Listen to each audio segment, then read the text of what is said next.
Hi, everybody, and welcome to the Women's Growth Series. Super excited today to have Jordan Richter here, who's the co-founder of Ogvo. We'll be talking all about reputation management and dealing with that online and just growing your referral business in general. So, Jordan, thanks so much for being here today. Why don't you introduce yourself a little bit and share a little bit about what you do at Ogvo? Yeah, thanks for having me, Jessica. I'm Jordan. I am one of the co-founders here at Ogvo, and we are a reputation management business based out of Seattle, Washington. We've been in business just a little over 3 years, and we've been helping brokers grow their reputation online ever since we started. So, yeah. Awesome. Super fun. So I guess we'll just kickstart the conversation here. So why don't you tell us a little bit about why reputation management is important and keeping up with that reputation online? Yeah, for sure. So in today's day and age, and getting referrals, word of mouth referrals, online referrals, all these different things, it's important for every broker to have all of their social profiles from Google to Yelp to Facebook, Zillow, all built out and fully set up with their information, and then be receiving consistent reviews from past clients, current clients, and eventually future clients. And up to this point, it really hasn't been something that has been prioritized to most brokers. Obviously, super busy and there's a million other little things to be doing, and that's totally understandable. But with the internet and the capability to have everything at the touch of your fingers, it's really important to have the reputation online to back up what people are telling you. It's on a daily basis.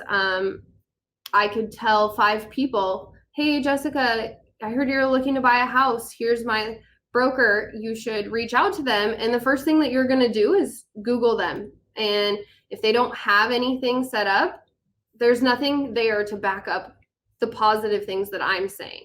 And where you don't show up, another broker does. And then that's a missed opportunity that just shouldn't be happening. Yeah, absolutely. I totally get that.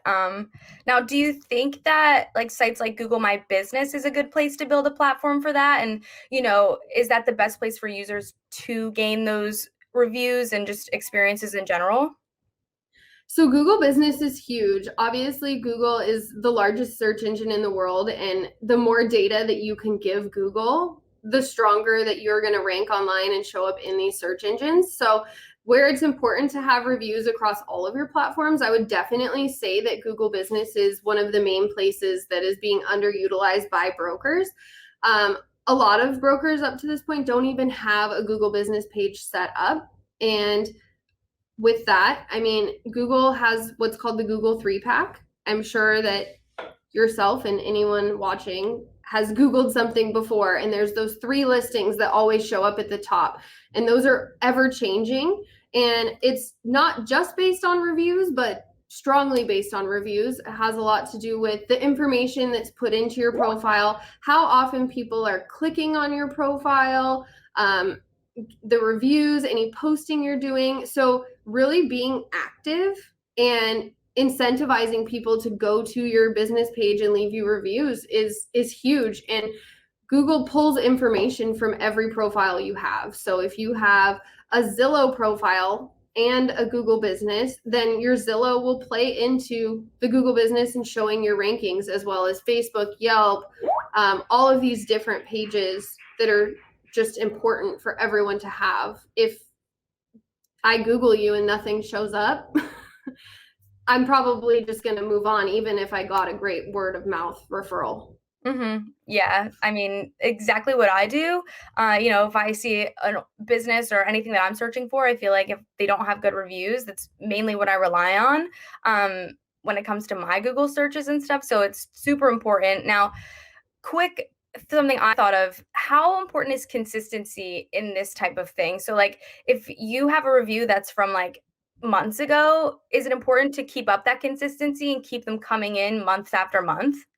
It definitely is. So one thing that we do here at Ogvo is when we start working with a new broker, we have them pull their entire past client list. And we work with brokers who have been in the business 25, 30 years, and we work with brokers who have been in the business for 1, 3, 5 years. And regardless, we always have them pull any past clients. But we don't want to show a flood of reviews all at once. I know it seems like, oh my gosh, I just want as many as I can get, but really, things that these search engines look for and things that people in general look for is consistency. If you show that you have 100 Google reviews and you got them all in 3 weeks, as a consumer, I'm going to look at that like, maybe not.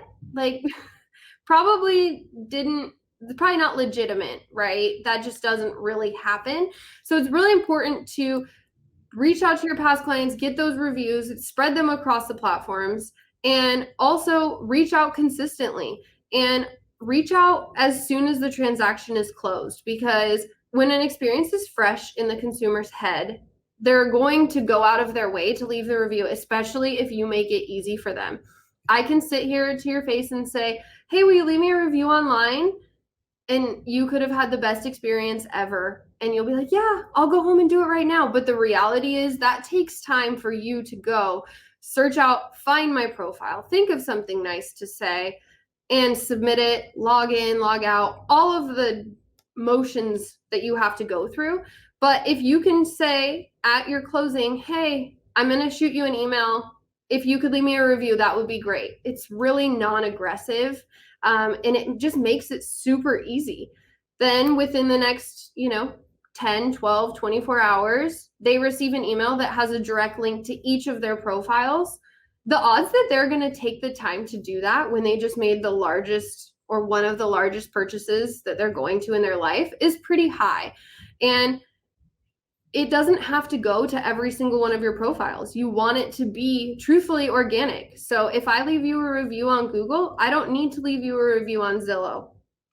It doesn't look legitimate. So it's really important to make that a step in your process, because those clients are becoming referral partners, whether they're referring you business or not, because the information that they're putting online about you is signing off that you did a great job and that they're willing to say that publicly. Mm-hmm. And another thing that a lot of people need to be doing that is kind of missing the boat on is going to be sharing those reviews. So say I leave you a review on Google. I can't share that as another review, say on Facebook, but I can take a screen snip or a screen grab or make a graphic of it and share it as a post on your Facebook page. It doesn't rank into your like 5 out of 10 or 5 out of 5 stars or whatever it may be, but it's a post on your business social media where you have clients following you, showing like, look, somebody else is saying I did a great job. Mm-hmm. Yeah, I think that was actually leading into something I was going to ask about next, which is social media. Like, how important is it to be active on social media, and how do you think that that can impact the reviews that you're getting? Can you send people directly from social media to leave reviews and, manage that reputation on social media as well? Yeah, so having social media, I would say it's all a part of the combination of what needs to be done. So you can have a business Facebook page that has 25 5 out of 5 star reviews with some gleaming recommendations. But if you're not posting other content about, first time home buyers reach out to me, or, anything that is something that's going on with a change in the market. A lot during COVID has changed, and brokers are so busy that I feel like these things need to be getting taken care of. But having a combination, showing them that you're active and making it personal. Really, when you are working with a borrower, it's a personal relationship that you're creating as well as the business. So they want to see the content on your social media that's not just about what's going on in the market, but also like, look, here's another closing that I just went through. Here's a picture of us holding a sign. It's not just for agents, it's for brokers too. And showing that you care and that you're showing up for your clients. People are looking for that today. Mm-hmm. Yeah, I totally agree. Now, kind of pivoting a little bit, I know that aside from, positive reviews and utilizing social media to really grow that referral business, how would you recommend, I guess, to handle somebody that might be leaving a negative review? Because, that's not something that's out of the picture. It really can just happen. Some people just kind of, don't have this great experiences, or just, how can you manage that way on the more of the negative side? 100%. It's something that is very real and does happen. And one negative review can impact your business so much more than people even understand. If you only have 10 reviews total and 9 are positive and 1 are negative, I can tell you which one I'm likely going to read. That's just the reality. So that's another part of having strength in numbers, is the more reviews you have, even if you do have 1 or 2 that aren't great, it's going to average and filter, balance them out. But also, negative reviews can be combated by just reaching out to the client. I can't tell you the number of times that I've heard brokers give us feedback to my customer service department saying that, hey, I got a negative review. I'm not really sure what to do. And we say, just reach out to the client and see what you can do to right the wrong. Because the majority of people who leave negative reviews are just looking to vent. That's all they want to do. And if you have a negative experience, it's kind of rightfully so. But if you take the time out of your day to reach out, right the wrong, see where could I have gone better, show that you're willing to grow from it, a lot of times they'll either increase the rating or remove the review altogether. So I would genuinely recommend reaching out to any negative experience. Sometimes it can be awkward. So, it's never fun talking to someone who's mad at you or the service that you provided them, but the risk versus reward is almost always worth it. Yeah, I think that's the key to really reputation management, in my opinion, is if you are getting those negative reviews, like, turn them around. Why do you want to leave that person unhappy with your business? It's Exactly. it's all about changing that attitude. And if you have a different approach to it, you're going to be able to change their opinion. So There's I also something to be said for being proactive about it, right? So if I just got done working with you and I had a bad experience and you don't reach out to me after and say, like, how did this go? What could I have done better? What can I change? Then I'm going to probably go online and tell you. Mhm. Whereas if after the experience I got an email that said, hey, how did this go? What could I have done better? Give me some feedback. I'm probably going to respond to the email as opposed to going online and airing it out for everybody in the world to see. So there's something to be said for just getting in front of it and asking, and also show that you care. Yeah, I mean, that's again another key to just business in general, showing that you care. You show your clients you care about them, they'll ultimately, you'll retain that referral business. So that's really awesome. Great advice there.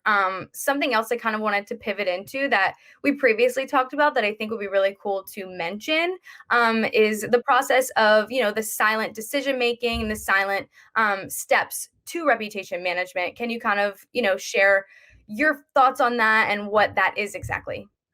Yeah, so we touched on it a bit before, but the silent step is something that's happening every single day in every aspect of life, not just in brokers, agents, but in where am I going to get my hair cut and what restaurant do I want to eat dinner at. I'm Googling everything. That is just how life is these days. Any single thing that you are recommending, you should go see this movie. Okay, I'm going to Google and read the reviews on it and see what happens. So if I'm going to go buy a house and I'm a first time home buyer, I'm going to Google mortgage broker near me and I'm going to look at, oh, these ones have 150 reviews. This one has 6 reviews. This one has 2 bad reviews. This one has their profiles fully filled out, shows their hours, shows their phone number, has a description that, oh, they specifically like to work with first time home buyers, and their reviews back that up with, hi, Jessica helped me when I first bought my house. She was so helpful, really held my hand and walked me through the process. I'm way more likely to make a decision just in my head without even subconsciously knowing it, that I don't care that 5 of my friends recommended me different lenders. This is the one that has 100 reviews all saying that it made their first time home buying process extremely easy. hmm So why would I go with just somebody that my friend said was great? Yeah, it's all about staying top of mind, Yeah. with that client base. And if you're not top of mind, then you're ultimately not going to gain that business, which I think is, just a loss on your part. And we don't want that. That's not the purpose. No. So, yeah, awesome stuff. Any advice maybe that you would give for women specifically looking to build that reputation, and anything that women, maybe through your experience that you've seen as, somebody who is, a co-founder of a business, what you've seen as a woman, just kind of gaining that positive reputation online and managing that. Yeah, I mean, I would just say to not have any fear and don't feel like it's awkward to ask. I think that's probably one of the number one things I hear across the board is I just never wanted to do this because it's so awkward to ask my clients to leave me a review. It's really not. And honestly, you just help them do so much. And as long as you're giving a good service, you should get a good review. And that's really all there is to it. The consistency is important. I know that there's so many steps to being a broker and to have 100 files going all at the same time and being pulled in every different direction. But having a streamlined process and or having help if you have an assistant or a production partner, these are things that are going to set your business up for future success. It's easy to sit and say, but I'm so busy right now. I don't need any more business. Well, you don't need business right now, but in 6 months, if it slows down, you're going to wish that you had already set this up as opposed to being behind the curve and be trying to get on Google Business, get my Facebook profile up and running, and all of these things when you have downtime. Yeah, So for sure. the more you can do, I know there's only so many hours in a day, but that's why we're here. Yeah. I mean, you have to So put in that work to get the results that you want. You exactly. And when you have a streamlined process and a follow-up process, it just makes things seamless and you don't have to worry about it. And you can worry about what's most important, which is production. But literally as easy as sending an email or a text message saying, hey, congrats on, purchasing your home or on your refinance or whatever the service was.